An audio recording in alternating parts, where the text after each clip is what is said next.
আমি প্রথমেই শ্রদ্ধা জানাতে চাই সেই মহান নেতাদের যারা স্বাধীনতা সংগ্রামের সূচনা করেছিলেন।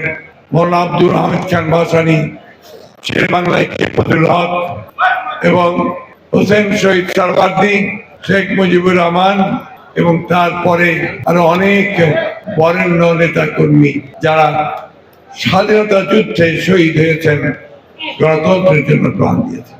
আমি শ্রদ্ধা জানাতে এসেছি আরেকজন মহিয়সী নারীকে, যিনি আজীবন এখন পর্যন্ত এই গণতন্ত্র প্রতিষ্ঠার জন্য সংগ্রাম করছেন, লড়াই করে চলেছেন এবং বন্দী অবস্থায় মৃত্যুর জন্য অপেক্ষা।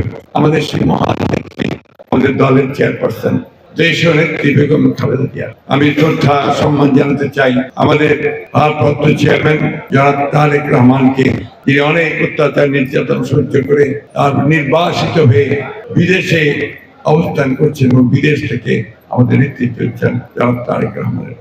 শ্রদ্ধা সম্মান জানাতে চাই এই গণতন্ত্রের জন্য সংগ্রাম লড়াইয়ে আজ পর্যন্ত আমাদের যে সমস্ত ভাইয়েরা, সহকর্মীরা প্রাণ ঢেলে দিয়েছেন, রক্ত ঢেলে দিয়েছেন, তাদের যারা কারাগারে আটক করেছেন তাদের প্রতি শ্রদ্ধা জানাতে চাই। বন্ধুগণ, আমাদের অত্যন্ত বিজ্ঞ বিবেচক বক্তারা তারা মুক্তিযুদ্ধের ইতিহাস নিয়ে কথা বলেছেন এবং তারা বাংলাদেশের স্বাধীনতা যুদ্ধের প্রেক্ষাপট নিয়ে আলোচনা করেছেন, বর্তমান অবস্থার কথাও তারা বলেছেন। আমি খুব অল্প কথা বলতে চাই, এই জন্য যে আমাদের এখন কথা বলার সময় কম, কাজ করার সময় বেশি।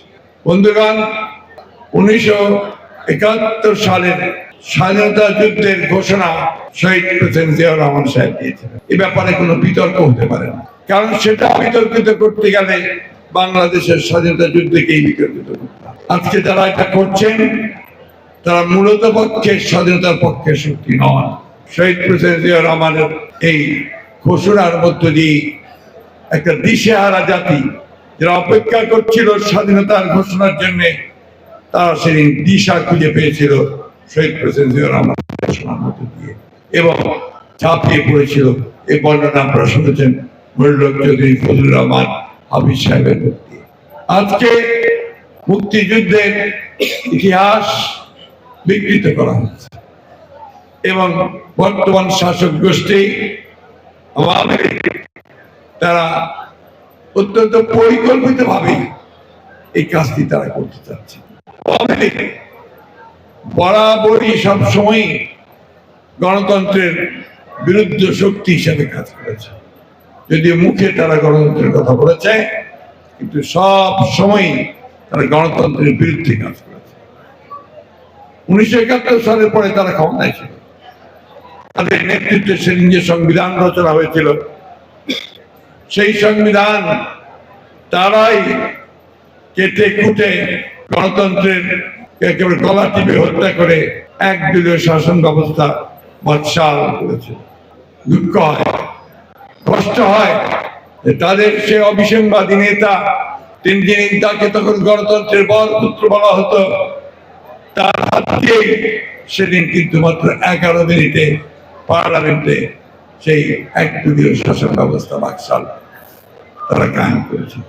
বন্ধুগণ, সেই দলটি এই সময় নিয়ে ছদ্মবেশের মধ্য দিয়ে তারা গণতন্ত্রের সমস্ত প্রতিষ্ঠানগুলোকে ভেঙে দিয়ে তারা একদলীয় শাসন ব্যবস্থার দিকে এগিয়ে চলেছে। বাংলাদেশের যারা স্বাধীনতা যুদ্ধ করেছিল, যারা প্রাণ দিয়েছিল, তাদের সামনে লক্ষ্য ছিল একটা লক্ষ্য, বাংলাদেশকে একটা গণতান্ত্রিক রাষ্ট্র হিসেবে প্রতিষ্ঠা করা, স্বাধীন গণতান্ত্রিক গণপ্রজাতন্ত্রী বাংলাদেশ সৃষ্টি।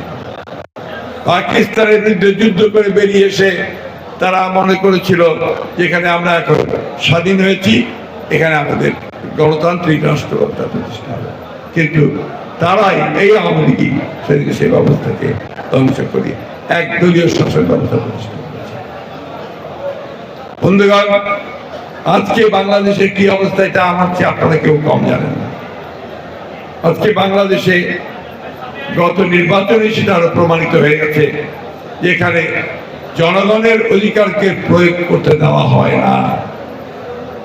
অত্যন্ত পরিকল্পিতভাবে 15 বছর ধরে নির্বাচনকে তারা তাদের ক্ষমতায় যাওয়ার হাতিয়ার হিসেবে ব্যবহার করেছে, গণতন্ত্রকে প্রতিষ্ঠা করার জন্য তারা কোনো উদ্যোগ গ্রহণ করেনি।